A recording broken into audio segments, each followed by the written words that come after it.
G'day, ladies and gentlemen. Welcome to another cracking edition of Investing in the US podcast from Los Angeles. I'm your host, Reed Goossens. Good as always to have you with us on the show. Now, it is a new year. It's 2018. It's going to be huge, and I'm all glad you've tuned in to hopefully change your life. And my incredible guest will hopefully inspire you to get off the fence and take massive amounts of action.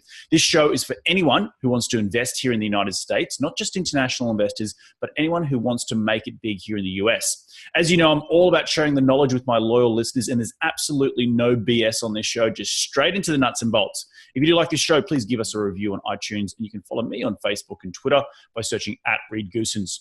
You can also find these podcasts wherever you podcast, on iTunes, SoundCloud, Stitcher, and Google Play, but you can also find these episodes up on my YouTube channel. So head over to my website, which is reedgoossens.com, click on the video link, and it'll take you straight to the recordings of these podcasts each and every week. You can see my ugly mug, but you can also see the beautiful faces of my guests. All right, enough out of me. Let's get cracking into today's show. Today on the show, I have the pleasure of speaking with Tom Cafarella. Like a lot of our listeners on this show, Tom once was a 9-to-5er, trading his time for money. But Tom decided to take action and take control of his life. And since leaving his day job, Tom has co-founded Ocean City Development, a real estate investment company based in Boston, Massachusetts. His team has acquired over 500 properties in the past 5 years. And Tom is also the co-owner of Cameron Real Estate Group, a real estate brokerage with over 200 agents that focuses on finding Tom and his deals cracking investment opportunities. I'm very excited to have him on the show, but enough out of me. Let's get him out here. G'day, Tom. Welcome to the show. How you doing today, mate? I'm doing awesome. Thank you very much for having me on. Mate, my pleasure. I'm glad that you have come on. I'm sure you're going to give us some incredible advice about taking action and leaving your day job. But before we dive into that, let's rewind the clock. Take me all the way back to when you first made your first ever dollar as a kid. My first ever dollar as a kid. So I worked at a bike repair shop called Central Cycle in the town that I grew up in Revere, Massachusetts. And so I was probably one of the worst employees they ever had. And it's funny because I was a good kid when I was growing up. I did well in school, never tried to give anyone any problems. They used to think that I was messing with them, how much I used to screw up on a day-to-day basis at the job. So it was definitely not for me, kind of working with my hands, doing anything related with that. But yeah, we used to basically take the bikes.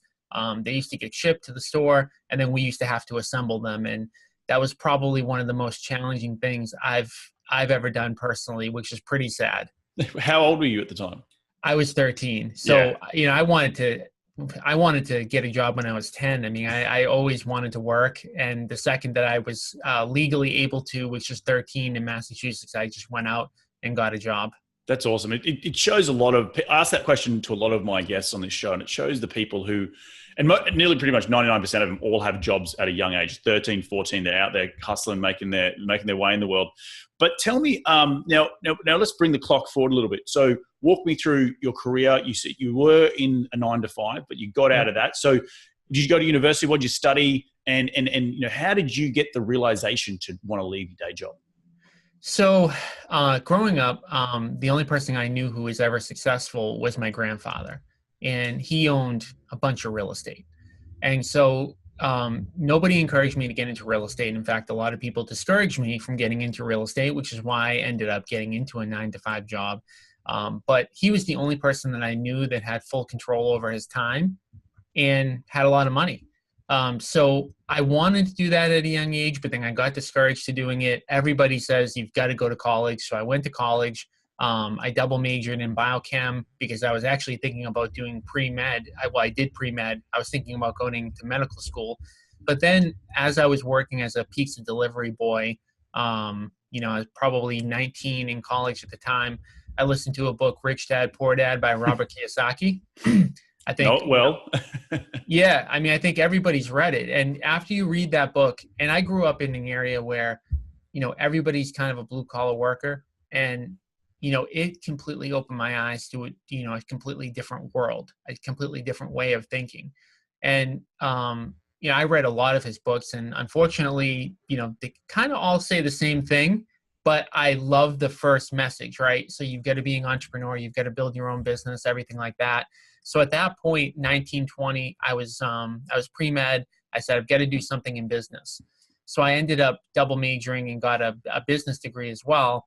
And I wanted to go into real estate right out of college. But again, I had no idea how to do it. I had no idea what the path was, had no clue. So I had the major in business. This is right after Sarbanes-Oxley came out on the accounting side. And for your listeners who aren't familiar, there was the Enron scandal, and it just caused a lot of financial regulation, which led to accounting firms basically going on a hiring spree and making ridiculous offers to people who had no experience because they just needed bodies. Right. So I ended up working at an accounting firm. First day I got there, I was a misfit. I knew I didn't belong there. I'm just way too entrepreneurial. Looking back, I understand that I was much too entrepreneurial. At the time, I thought, there's something wrong with me. I mean, I can't do this. And everybody that I would talk to at my job, I would kind of, coworkers and say, oh, this isn't fun, right? This is terrible. And most of the responses I got were, no, this is the best job in the world. And that's kind of when I knew, like, this didn't make any sense, for me.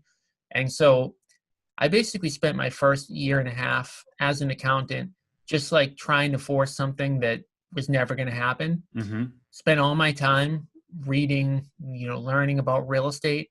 And it just got to a point where I couldn't do it anymore. I should have quit, but I ended up just getting fired because instead of doing my work and my job, I'm sitting there reading how do you invest in real estate type stuff.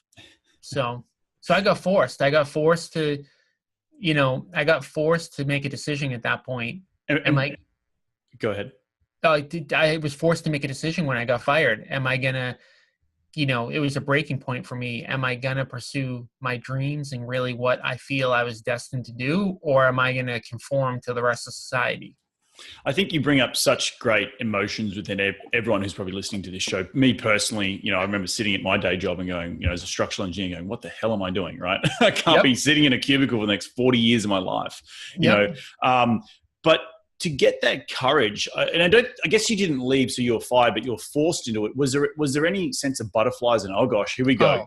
One of those roller coaster moments, you get to the top and all of a sudden you're about to drop, right?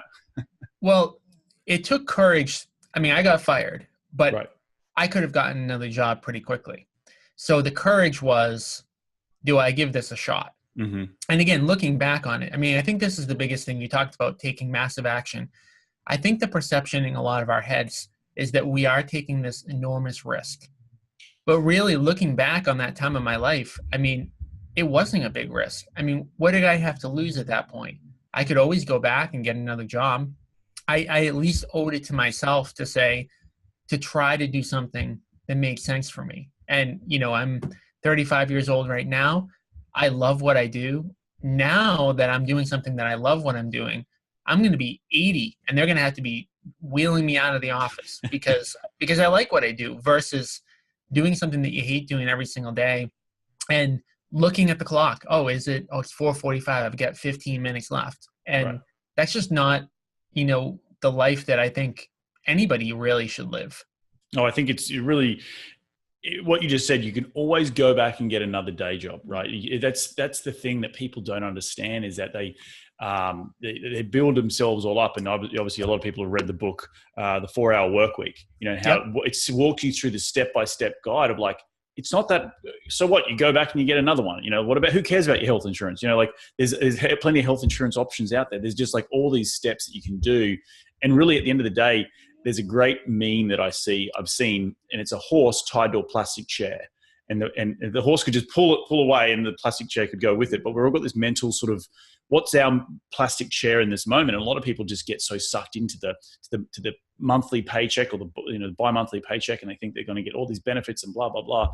But at the end of the day, your time is so important to you. So I think you've realized that, but it's pretty incredible that you've, were able to just, have that, mindset to just go out and take action. So tell me a little bit about the business that you did create. So when you first, you got out, you're in the cold, you're thinking, oh gosh, here we go.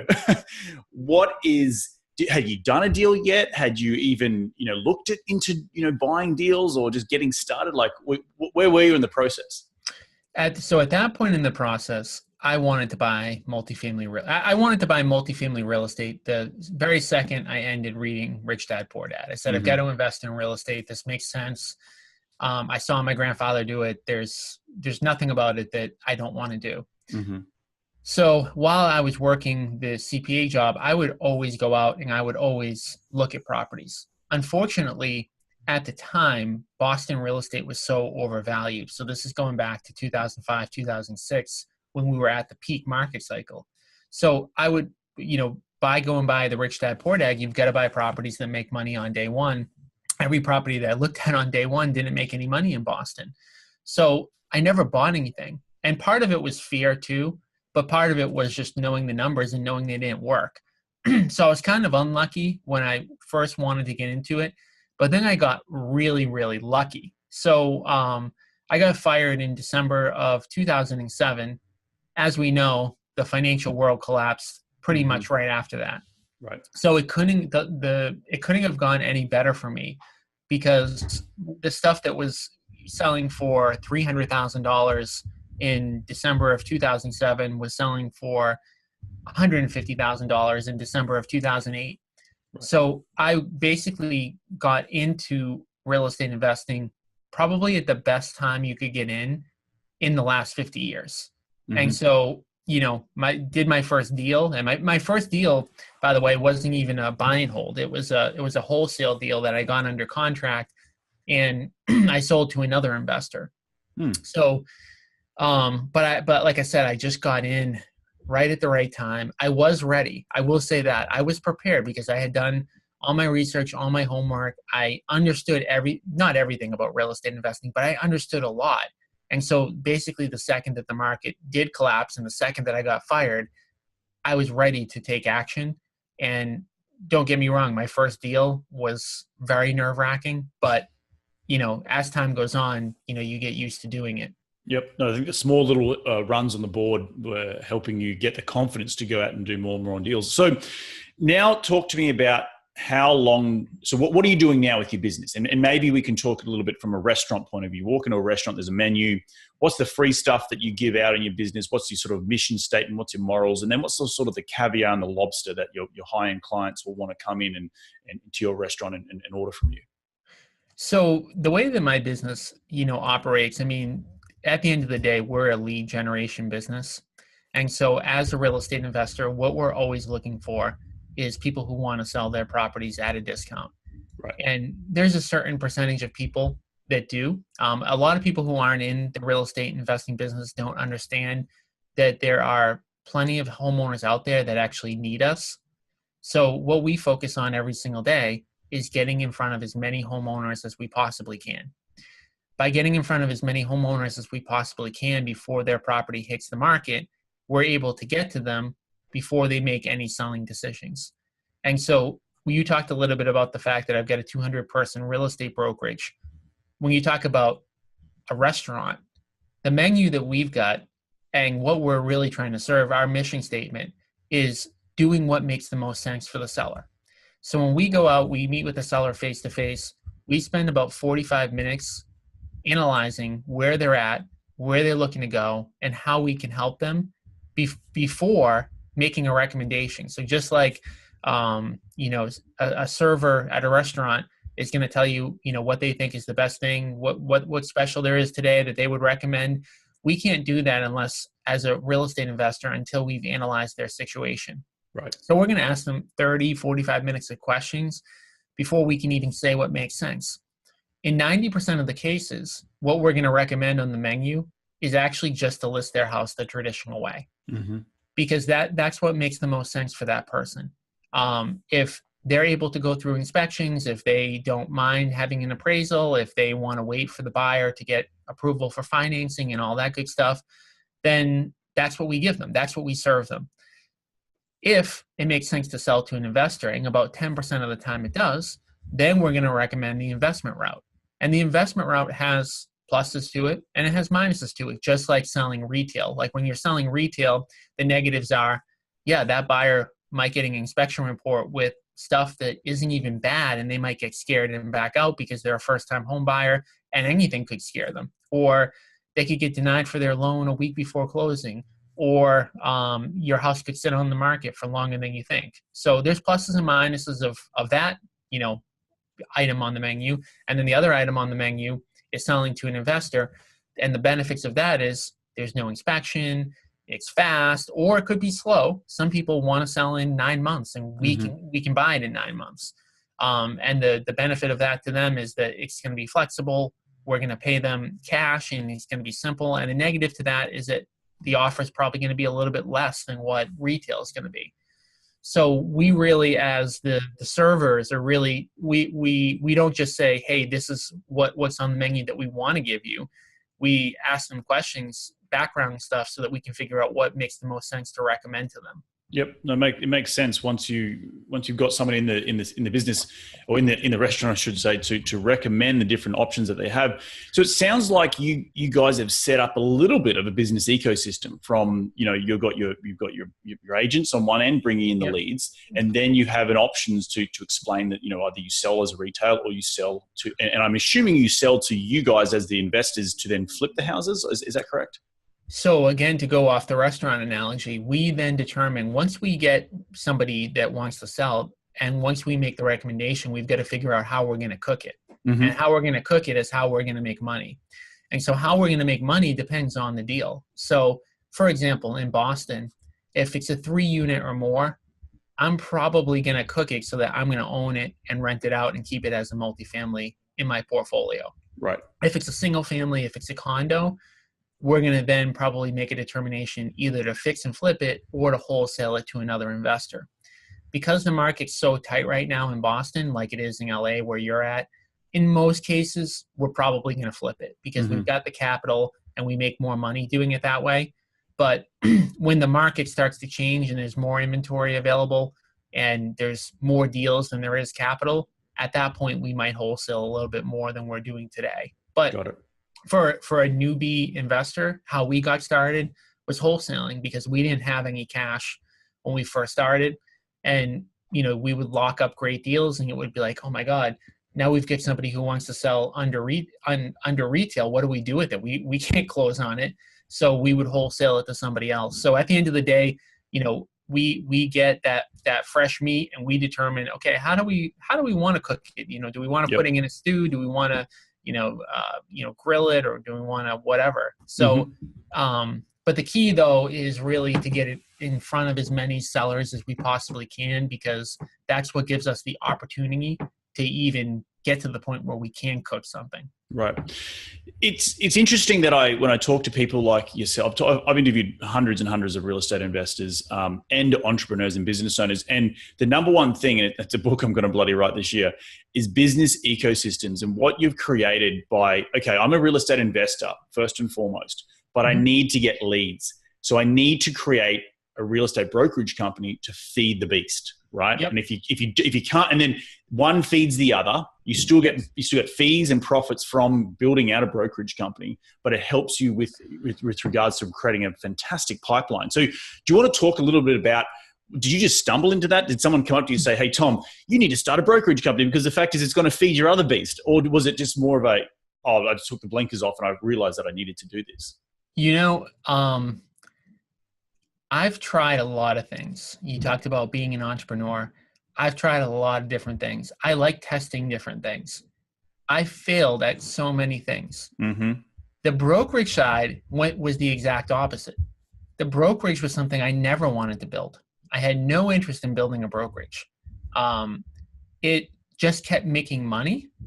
So the way that you're describing it isn't exactly how it happened. So sure. Right. So as an investor on day one, we were spending money to get face-to-face with sellers. We were doing cold calling. We were doing mailing. We were doing Google pay-per-click. We were doing Facebook. And so what ended up happening, we were generating all these face-to-face seller appointments. I was doing them all. And there was a point, I had my daughter, who's going to be 5 in 5 days right now. And once I had her, I said, I can't be the one running around doing all these appointments. So I hired my first real estate agent just to take the appointments for me. And what ended up happening, because I wasn't offering 2 options on the menu at that point. I was only offering sell to an investor or goodbye, which really wasn't fair to the homeowner, because There was a lot of them that didn't make sense to sell to an investor, and we weren't helping them. So when this real estate agent came on, he started going out to some of these appointments and saying, Tom, why don't we list some of these? And I said, you want to list them? Fine, list them. Yet not even thinking that this could lead to a brokerage model, but that actually led to building the brokerage.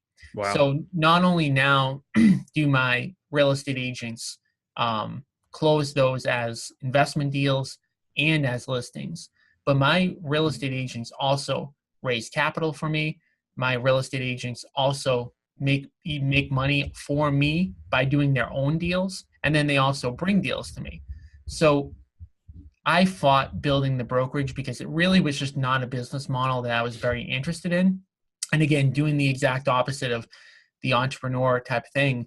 But as an entrepreneur, you listen to market feedback. So when you just when you think an idea is great and then you put it out to the market and the market rejects it, no matter how good of an idea you think it is, it doesn't matter because it's a bad idea because the public doesn't want it. This was the exact opposite. I thought building a brokerage was a stupid idea. And the market just kept saying, this is a great idea. And at some point as an entrepreneur, again, you have to just kind of man up and say, I've got to listen to what's actually happening. I can't say I don't like building a brokerage because I'm not interested in it. If I'm making money and it makes sense as a business model, I've got to do it. And then once I decided that I was going to build out a brokerage, my investing business took off because it all, like you were talking about the ecosystem, everything feeds into one another. So I do a lot more deals now than I've ever done because of the brokerage. And I think for anyone who's listening out there, take note. Tom took a little while to get there. It's interesting that you didn't want to do it. And we have these blinkers on. But if you start taking the whole point of listening to real estate podcasts, this podcast, listening to Tom's story, is the fact that, in hindsight, he's stumbled across something pretty incredible that has fed one thing from another, and he was able to make profit on it. And, it's again, a business ecosystem, which is fantastic. So Tom, tell me if, from an education point of view, whether it be from educating your agents, whether educating your sellers and your buyers, do you have any free informational stuff, videos that or white paper that people can download to get you in the funnel? And I know we've got on your list of questions, generating Facebook leads and advertising. So do you hook people with any free stuff to educate them about the process in which what you do? We have so much free information. It's crazy. I mean, today, you talked about kind of what did you say on the menu, the free stuff to get people in. I mean, you have to today. If you want to help people, if you want to build a business, you've pretty much got to give away all your best stuff for free. The internet is so widespread now. People are on multiple devices. You can go on YouTube. You can go on Facebook. So we just give it all away. Everything we give away, whether we want to or not, it doesn't matter. You just have to nowadays. So it's not an option. I mean, if you're not giving this stuff away for free, the next person is. So the best way to get on my list and get all of the free information that I do give, which is basically training every single day. So we have free training every single day that we give to people to become real estate investors. But the first way to get on that is to go to www.buildateamthatbringsyoudeals.com. And that's, again, www.buildateamthatbringsyoudeals.com. And that'll take you to a landing page where you can put in your email. And then that's going to set off a video that you can watch, or you don't have to watch it. But if you do watch it, it's going to be a video that goes into a lot more detail about my whole business model. If you don't want to watch it, that's fine too. If you put in your email, and then you'll just get on my email list where I send you all of the free information. And I also will send you a link to the free training that we do every single day. Great. Fantastic. So Tom, what are you focusing on now? Like you talked about you're wanting to buy small multifamily. Is it mainly fix and flipping and small multifamily under 4 units, or are you getting more on the commercial side as well? So I've never really done much commercial. I mean, we own buildings that are 15 and 20 units, which I don't really consider that commercial, even though, by lending definition it is. They're just buildings that have tenants in them. So I've never done anything on the commercial side. I really like residential. I like residential for a lot of reasons. Commercial, when I think of commercial, at least when I think of commercial, I think of like businesses. And I don't like that, because if the economy kind of gets hurt a little bit, then, businesses go out of business and, my tenants might not be there. I like residential where people have to live somewhere. So I like going into areas and just buying residential. So anything 20 units and under. We are doing a project where we're going to do about 50 units that are all going to be rentals too. That's probably going to be about 2 years out. But I'm always focused on where the market's at right now. So right now, even though I actually would love to buy a lot more rental properties, because the market is overvalued as of this very second, I'm doing a lot more wholesaling and fix and flips, because that's where the most money is going to be made. Now, we don't know when the market's going to turn, but we're stockpiling cash right now to be ready for when it does turn. And that's when we're going to go all in on the multifamily scene. Mm-hmm. And now with the 50 units that you just spoke about, is that ground up construction or existing? This is a warehouse building that it's just open space. It's kind of been abandoned. It's kind of like, Boston is really, really hot. It's kind of on the borderline. It's about an hour from Boston, which is not really considered commutable to Boston. So it's kind of in a little bit more of a depressed area. So we're just going to be taking, basically a shell of a building, and then we have building to go. It out. Yeah, building it out. We're going for the approvals right now. We're trying to get 60 units, but we'll probably end up getting 40 to 50. Mm-hmm. No, I love that. My background's in ground up construction. I'm sure I can get you back on the show to talk about ground up construction all day long, because that's something that a lot of people don't talk about. But it's where the big boys play, right? It's, you don't see the big developers of the United States on a podcast. They're out there just crushing deals. So we've done ground up, and we've done ground up like 6 to 10 units, and there's so many additional skills that are necessary. Yes. That it's a different game. It's another level. It's like a different business. Yeah, so exactly. You've got to have, totally different structures and stuff like that. So we've done some of that, but our bread and butter is definitely taking existing construction. And one of the reasons for that in Boston, and I probably would guess LA's like that too, is there's not that much more land left. Yep, so 100%. Even doing ground up here isn't really, a lot of people just aren't doing it because you can't do it because there's not a lot of land. So where our bread and butter is definitely existing structures that we can, take to a different level. Yeah, no, the big thing here in LA, like Boston, is looking for highest and best use, rip it down, put up, a 10 unit if it's a triplex on a larger lot, just really trying to maximize the zoning. But so, Tom, I don't want to get too much into that. I could get you back on the show to talk to you a little bit more about ground up construction. But do you want to talk a little bit more about how you're generating all the leads through your Facebook advertising, through SEO, through billboards, and the traditional ways to which you're generating the leads? And I'm assuming you're just focused in the Boston area. Is that correct? So I actually work with investors in other parts of the country. Okay. And the same methods that I use in Boston, we use for them in other locations. But it's the same methods no matter where you go. There's a lot of different lead generation strategies, but to me, there's only a few that really work. And the ones that still work are Facebook ads, cold calling, Google pay-per-click, and mailers. Anything outside of that, I mean, we have billboards up in Boston. They're not a good lead generation source. They're a branding source. Same thing with TV and radio and all that kind of big box media. It's not a really great lead gen source. So those are the four that are tried and true that you can really say, how much am I going to pay cost per lead? Like you run Facebook ads, you just know, within a week, this is going to be my cost per lead, and I'm going to pay somewhere around that forever. Same thing with cold calling. We just know how many hours and then what the rate is going to be. So we know how much it's going to cost per lead. Mailers are a little bit more variable. Mailers are really great, but the cost per lead tends to vary just a little bit. And a lot of people are doing it in this market, so it's super competitive. And then Google pay-per-click is just a bidding system. So you run the ad, and depending upon how much competition there is, people are either going to bid more for a lead or bid less for a lead. And in markets like yours and mine, and I think a Google pay-per-click lead in your market right now is about $600, which is super expensive. Ours is a little bit less, but at the end of the day, Boston and LA, there's a lot of money to be made if you get a good deal. So it's all relative. Like we were working with somebody in West Virginia, we were getting $40 leads, but their goal on a fix and flip is to make 25,000. If you don't make 25,000 in LA, I mean, you failed. If you make 25,000 on a flip in LA, you have failed. You made a lot of mistakes. You overpaid. You probably over renovated, all that stuff. So, hey man, we've all been there.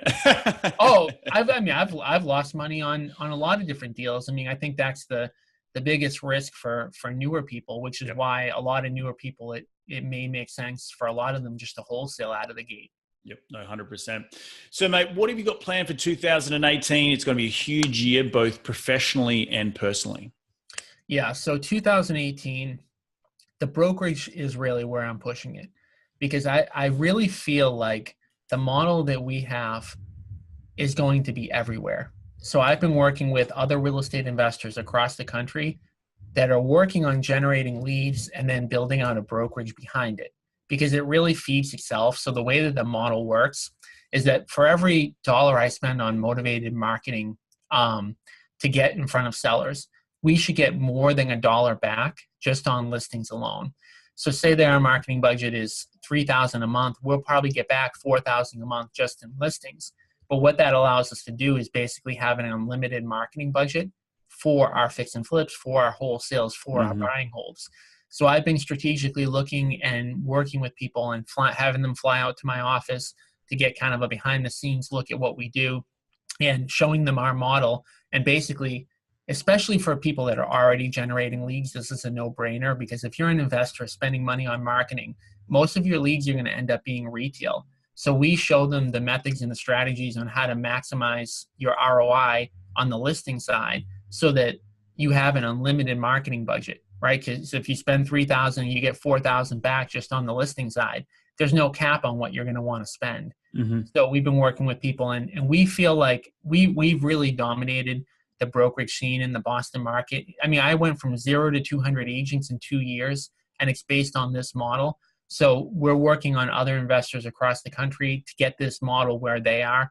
And I would say within 1 to 2 years, we'll have representatives in all 50 states. Wow, that's fantastic. Under the banner Cameron Real Estate, is that correct?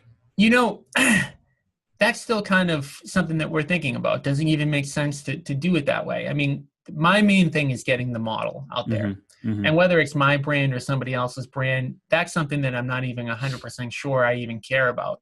So right now, the people that we're working with are not branded with my name, but you know, that's just going to be something that we figure out as time goes on. I'm worried, not worried. I'm focused right now on building the systems for them to get them successful. And I always feel like I don't like to track how successful you are. I like to track how good the systems are. So I want to get the systems perfect for the people that I'm working with out of state. And then once we get the systems perfect, the money will come. And whether or not it's a Cameron sign or their sign, I mean, that's kind of just like whatever. I mean, we'll figure that part out. Right. No, that's incredible. And what about personally? What have you got planned for 2018? Oh man, I've got so again, my daughter's turning 5 in 5 days. I've got a 1-year-old son and then a 3-month-old son. Oh, wow. So I'm planning on staying in the house every single day for the next 365 days. I'm gonna be lucky to get out and do anything. But I mean, and that's just the weather, right? The weather, the kids. You know, I love having kids. It's the best thing in the world. It just makes it a little bit harder to do a lot of different things. Sure. But I would, never ever not want to have them. So, but yeah, so on a personal level, I think at the end of the day, we just got to kind of get through, because my daughter, now that she's 5, she's easy. So we kind of just got to get through the next couple of years, and then we'll be able to do, more things. Nice, man. Well, mate, I always end the show with you giving me your top 5 investing tips. You ready to dive into it? Yes. Mate, what is the daily habit that you practice to keep on track towards your goals? The daily habit. So definitely doing the hardest thing in your day first. Eat that frog. That to me is the biggest thing, because once you start doing the busy work, your day's shot. So you've got to do the hardest thing first. Exactly. No, 100% agree. Who is the most influential person in your career to date? To date, it's got to be Robert Kiyosaki. And the funny thing is that I'm not even sure how big of a fan I am of him now. In terms of just he gave me the foundational mindset. Yep. Nothing else. Like there was no, like ever since I read those books, everything has changed mindset wise, but he's not somebody I would read now. Mm-hmm. So, No, but he was the most influential. I completely agree. And you read that book, Rich Dad Poor Dad, it actually doesn't tell you how to do any of it. That's what I'm saying. That's what I'm saying. I would never, like today, I would never read any of his stuff, but without that mindset piece, Mm-hmm. you can't do any of it. So I've got to say him, even though I probably haven't read one of his books in 6 or 7 years. Yep. No, I'm completely right there with you, mate. I haven't read any of his books since I picked up Rich Dad Poor Dad and thought, yeah, what am I doing with my life? Yeah, exactly. So, mate, what is the most influential tool in your business to date? Or not even to date, just what's the most influential tool? The most influential tool. Oh man, I'd have to say the most influential tool is coaching to me. Okay. I'm in multiple coaching programs, and when I was early on in my career, I used to be really against it. I used to say, I'll find the stuff on the internet. But as I've gotten older, what I've realized is that it's really easy to find the wrong answer quickly. So if you want the wrong answer, you can go on Google and find it in 5 seconds. If you want the right answer, you've got to really get to the smart people. And somebody who's super successful that's going to share with you what works is not going to be free. Mm-hmm. So now I'm at a point where I'm just like, if I want the right answer, how much does it cost me? Mm-hmm. So I think that's the most influential tool now. I always, if I'm trying to learn anything, like, Facebook ads or whatever, I'm finding the successful person. Do you have a coaching program? Yes. Okay. Sign me up because I need to learn how to do this. And I don't want to spend 2 years trying to learn how to do it. I want to spend 2 months learning how to do it. Right. I completely agree. I think that's really, really important. What has been the biggest failure in your career and what have you learned from that failure? Oh man, biggest failure. I mean, there's been so many. I don't know that there's been a biggest. I think probably if I had to say, it would be just trying to do too many things. Mm-hmm. And, as kind of a motivated entrepreneurial semi-young man, but I'm getting older. You think, especially at a younger age, that you can do everything and that time is unlimited. And I think the biggest mistake I made is thinking I can do everything myself. So you've really got to leverage yourself out and you've got to hire good people and you've got to trust them that they're going to do things and always be very cognizant of your time. Just a quick segue off that question is, what's the biggest piece of advice you could give to someone out there thinking about getting involved in real estate? What's that first step to just be like, okay, I got it. This is what I'm going to do, like move forward. I think the biggest thing is you've got to ignore the people that you're surrounding yourself with, because in most cases, they're not going to encourage you, unfortunately.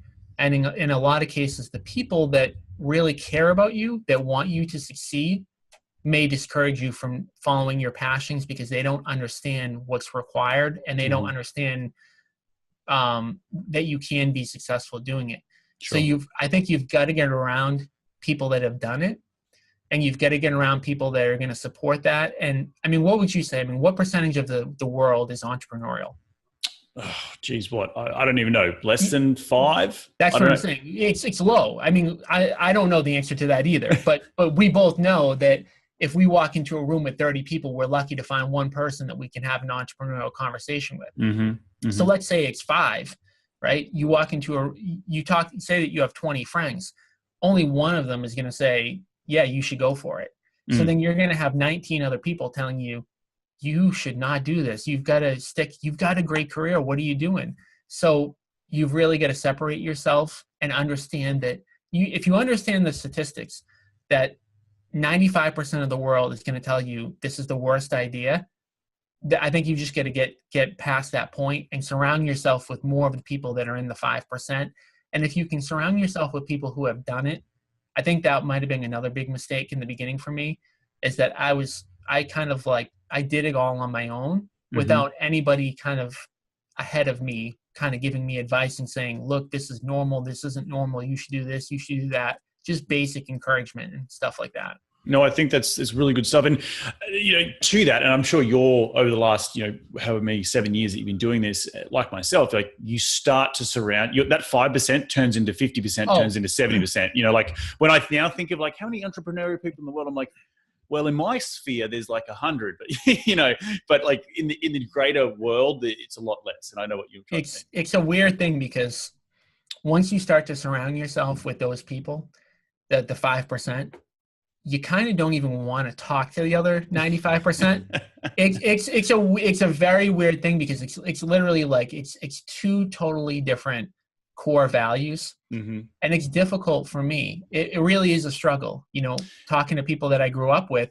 And, you know, I have a hard time even talking about my business because I feel bad. Like I feel bad that I'm successful in a way. Right. And they don't want to hear about what I'm doing. And I'm not bragging. I just love this stuff. So it's hard for me to not talk about it. It's, you know, I'm completely the same way. My wife is always telling me, you know, kicking me in the shins when I'm like talking about my business at a dinner table or something. It's like, you got to just take it back a little bit because not everyone wants to hear about it. And that's fine. And I got to, you know, as an entrepreneur, you also got to know when to turn it off the spigot. Right. So, but that's not easy though. No, if you're a real entrepreneur, that spigot, like you have to, it's almost like a discipline. You just have to be like, okay, I'm not going to talk about it. But in the back of your head, you're like, I want to talk about it. No, totally. But it's a train. Trust me, it's a train thing. I've spent many years training myself. But at the beginning, it's like a not even a spigot, a fire hose. Like, who wants to learn? You know, who wants to talk to me about my business? No one, Reed. Yeah. It's a funny thing. It is, isn't it, mate? Look, I want to thank you for jumping on this show to share the absolute incredible knowledge that you have with us and my loyal listeners. But where can people reach you to continue the conversation? They want to find out a little bit more about what you do. They want to see those free videos that you mentioned a little bit earlier. Yeah, I think the best stop is the www.buildateamthatbringsyoudeals.com. And because you're going to get on my email list, so then you're automatically going to have my email. You're going to get an email that gets sent off to you with all the free training that we have. And then from there, I mean, once you have my email, I love real estate investing. I'm a workaholic. So if you shoot me an email, you're going to get right to me. Fantastic. Well, mate, I just want to quickly summarize some of the things that I took away from today's conversation. I think the biggest one is developing your systems. And I know we didn't get into much of it, but like you've founded your business and your mission statement from what I've heard from you is to focus on developing great systems for other people. And that in return will reap you a lot of rewards, both financially, but also in your professional career. I think continuing learning, you know, you're talking about like if you don't know something, going out and finding a coach to teach you and how much it's going to cost you. And the fact that, it's easy to find the wrong answer. Finding the right answer is going to cost you money. And the last one I think is that the fact you stumbled into a bit of a business ecosystems with your brokerage firm. I think that's pretty funny. But again, for those people listening, it's like take the blinkers off and think what else can help you, help your current business right now, which would be flipping houses, buying multifamily real estate, doing whatever, mobile home parks. What other businesses can complement that and also produce money? Did I leave anything out? I mean, I think those are the high level things. I think at the end of the day, you just always have to look, you want to go with the tide instead of against it. So the market is always going to give you the feedback, right? So the market's always going to tell you whether or not your good idea is actually a good idea. And the only last thing I want to say is that hard work overcomes a lot. So, when you're talking about growing a business, when you're talking about being a successful entrepreneur, it's the book, The 4-Hour Work Week. I absolutely love it. But one thing I don't like about it is that it kind of almost preaches that you can set up a business to operate 4 hours a week, which you can do. You can definitely do that. But at the end of the day, I believe you've got to put in the hours. Mm-hmm. So I think that you've got to grind every single day. I'm kind of like, the Gary V type mentality that you've just got to dedicate yourself to this. And I think if you listen to the market feedback and you really work your butt off, there's not too many other people that are doing that. You're going to be successful at the end of the day. I completely 100% agree. And you're right. You bring some great points that people read those types of books and then they're just like, oh, I'm going to be able to do it in 4 hours and go sit on the beach. It's a little bit different than that. And that really wasn't his point. I mean, everything that he said was like spot on. I really love that book. I just fear in some cases that the takeaway could be, yes, this is kind of a get rich quick scheme. And that's always the thing that makes me a little bit nervous when people see stuff like that. No, 100%. And in that, again, going to that, the Gary Vee versus the Tim Ferriss of the world, they both work extremely hard, but the takeaways from either one of those, the content that they're produced is, people could, misunderstand it and take it for like, oh yeah, I'm just going to set it up and put it on autopilot. It's like, it doesn't really work like that. Yeah, exactly. Well, mate, thank you so much for dropping by. Enjoy the rest of your week, and we will catch up soon. Awesome. Thank you very much. Well, there you have it. Another cracking episode jam-packed with some incredible advice, some takeaway actions, steps. And if you ever want to check out what Tom does, please check out my website, readgoossens.com. All the links will be up there, and head over to Tom's website and check out all these free videos. Thank you again for taking some time out of your day to tune in to continue to grow your financial IQ, because that's what we're all about here on this show. So until next week, take care, be safe, and remember, happy investing.